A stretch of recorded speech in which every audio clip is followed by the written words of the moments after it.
Biz doim o'ylaymizda, nasihat, chiroyli so'zlar, ibratli so'zlar, qissalar doim ham foydali deb.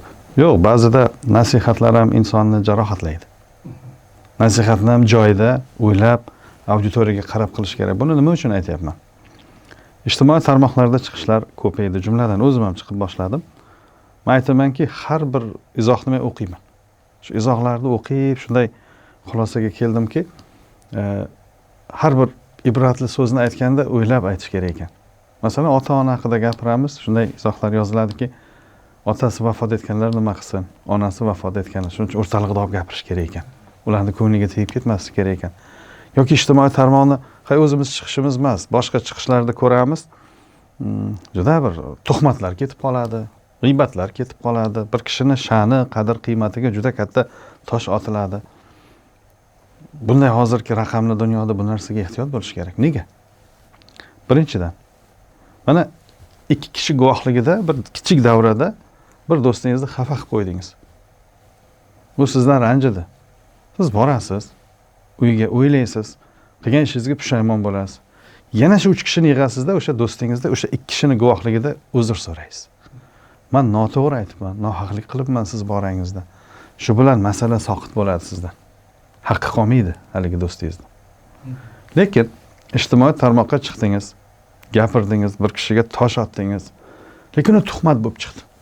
Ming chiqib kechirim so'rab chiqing.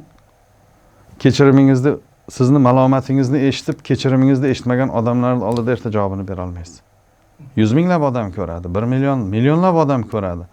Shuning uchun ham men ijtimoiy tarmoqqa chiqishni o'ylab 50 yoshdan keyin boshladim-ki, mana shu mezonlarni buzib qo'ymayin deb. Bunga qanday misol keltirsa bo'ladi?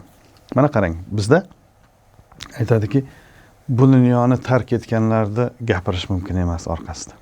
Ya'ni vafot etgan insonni izidan gapirmaydilar. Olimlarimiz aytadiki, bo'ldi endi u haqqini oldi, endi bo'ldi u yerda. Lekin bu yerda boshqa yana bir masala bor. Bu ham bo'lsa, boya aytgan misolimdek, siz bir kishini malomat qilib qo'ysangiz, uni g'iybatligini aniq anglasangiz, borib kechirim so'ray olasiz. Sizda bu imkoniyat bor. Borib uni eshigini qoqasiz. Birodar, uzr, do'stim, uzr.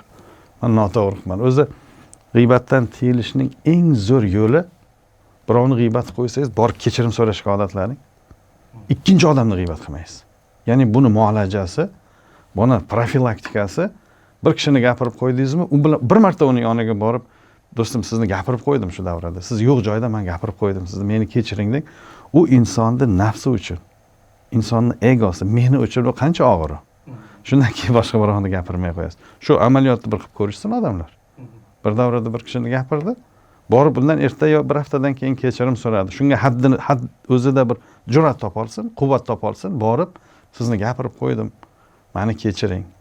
Qayta bir kishini gapirmaydik. Birinchi muolajalardan biri shu bo'ladi. Masalan, bizda aytishadiki, o'tgan odamni gapirmaslik kerak. Nimaga?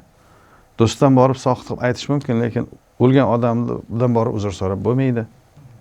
U keyin hisob-kitob boshqa yoqqa qolib ketadi keyin. Shuning uchun ham aytiladiki, bitta omil bu, faqat shu emas. Dunyodan o'tgan odamni izdan yomon gapirmaydilar. Agar u yolg'on bo'lib qolsa, haqqini keyin ola olmaydi. Ba'zi nasihatlar insonni jarohatlaydi. Misol keltiraman. Bu dunyo to'la to'kis dunyo emas. Hayot mahrumliklardan iborat.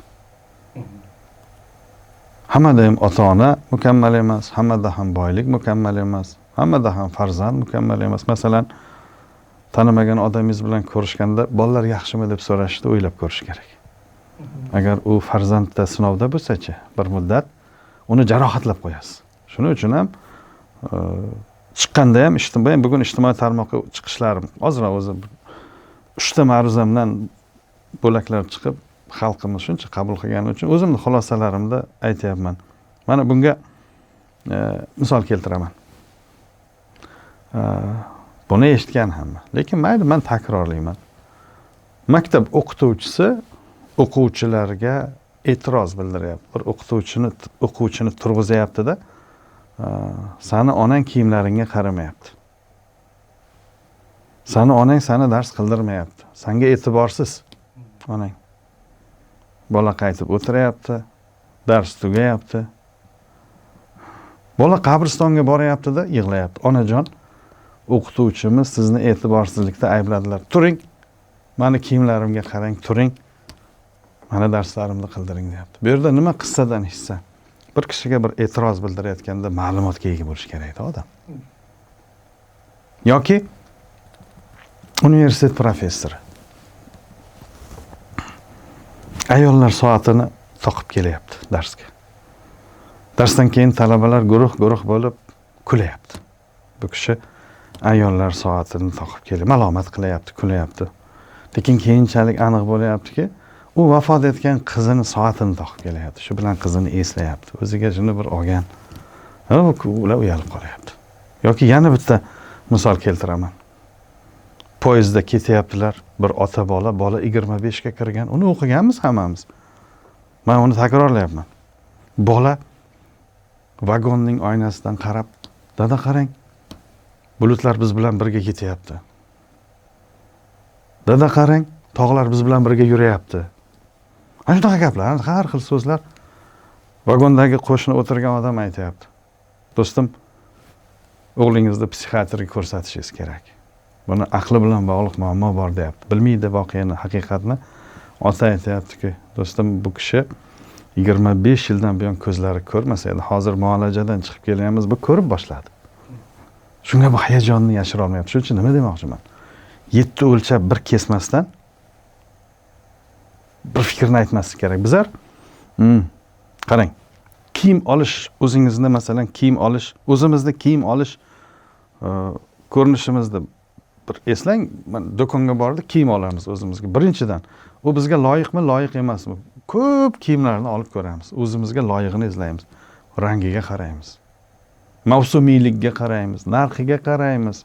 Yoshimizga to'g'ri keladimi, yo'qmi, shunga qaraymiz kiyimni. Men masalan mana futbolkada chiqmayman-ku hozir. Joyi bor uni. Sport tadbiri emas-ku bu. Ya'ni kiyimni rosa tanlang yoki atir tanlash. U erkak bo'lsin, u ayol bo'lsin.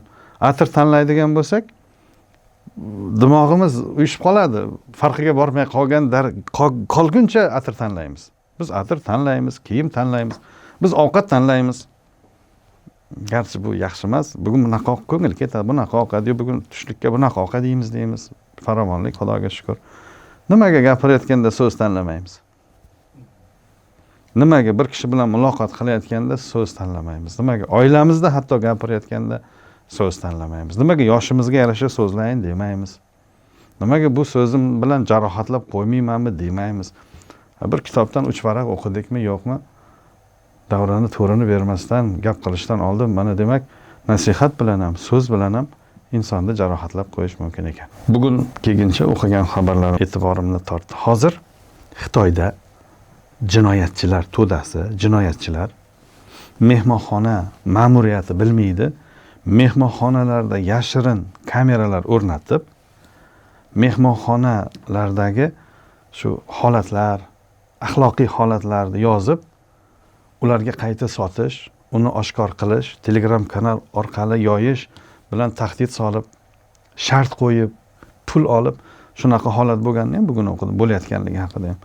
Raqamli dunyoda yashayapmiz. Bir kuni bir do'stimiz savol berdi. Bu bunchalik sun'iy intellekt rivojlanyapti.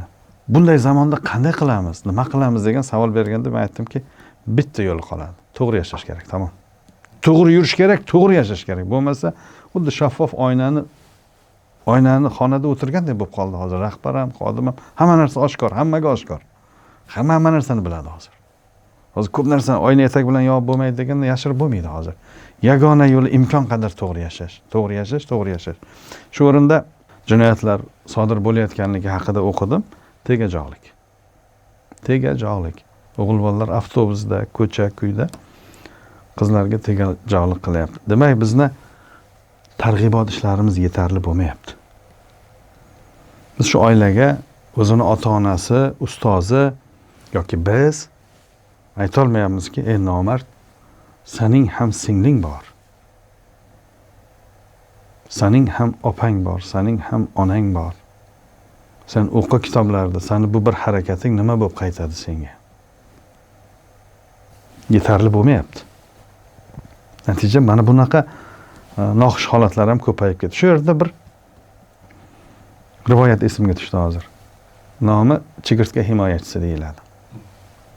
Bilasizlar, avval odamlar chodirlarda yashagan.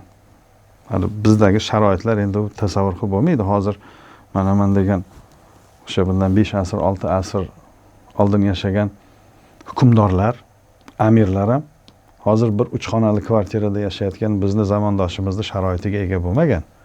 Borib ko'rishsin, Xivaga borsin, Buxoroga borsin, Termizga kelsin. 1000 yil oldingi hukmdorlarning yashash joylari, rabotlar, shahristonlar saqlanib qolgan.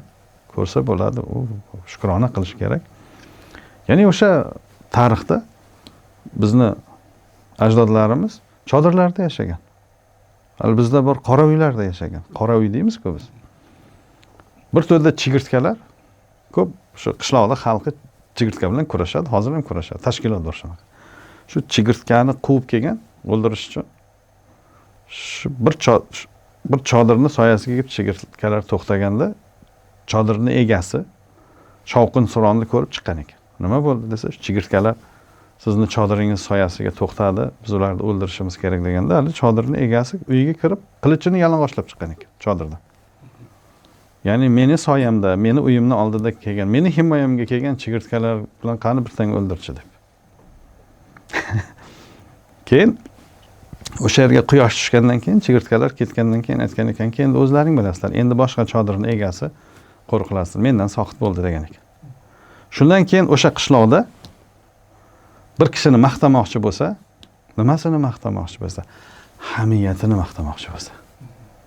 Hamiyatini maqtamoqchi bo'lsa, haligi bu inson haligi palonchi chigirtka himoyachisidan ham yaxshi inson deydigan bo'lgan odamlarga. Ya'ni u namuna bo'lib qolgan. Bitta chigirtka omonat, unga omonat qo'yilyapti, chigirtka kelyapti, mehmoni bo'lyapti hisobda, uni ehtiyot qilyapti.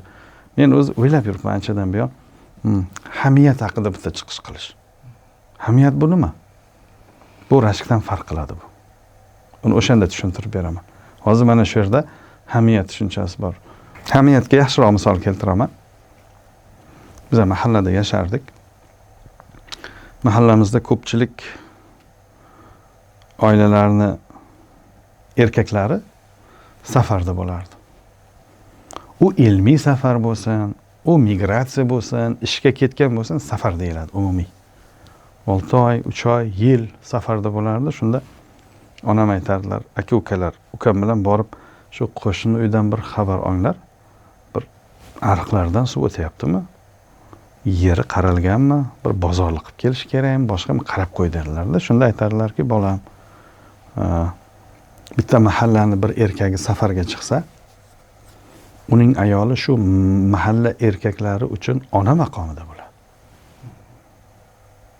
Buyog'ini tushunaverasiz. Hozir nimalar sodir bo'lyapti? Qanday qaralayapti?